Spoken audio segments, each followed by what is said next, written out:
Good morning, everyone. Pakibati mo nga ang iyong katabi ng magandang umaga, kapatid. Magandang umaga, kapatid. Sabi mo, Happy Church Anniversary. Happy Church Anniversary. Alright. So, well, again, I'm so thankful of you inviting me to be your speaker in your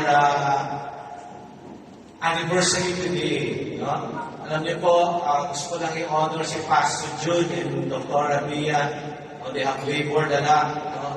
They have sacrificed a lot in being your pastors here in Ilagan. So palakpakan natin, Pastor Jude, Dr. Mia, of course, the whole staff.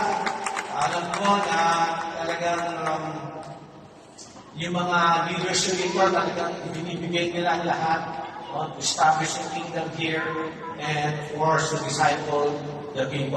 Also, of your happy patience, be stretched out, do not hold back.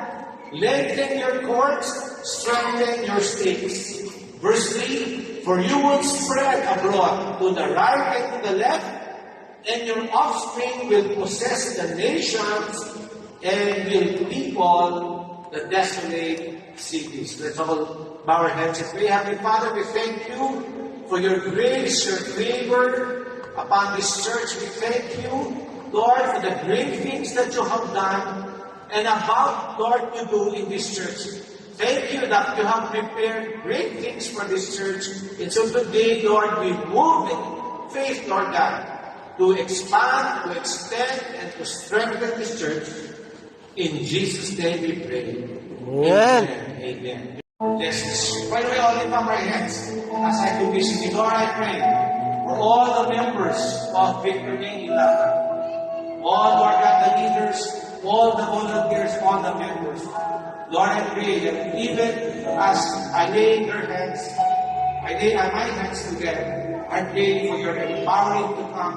I pray for the Holy Spirit to stir up their hearts, Lord, to indeed go out there, share and serve, declare and demonstrate. I pray, O God, that they will see bigger dreams, O God, as they move in faith, as they trust you. Thank you, Lord, that even now, O God, you are breaking walls, you're breaking mindsets, so that, Lord, it will all be aligned to your will and to your ways.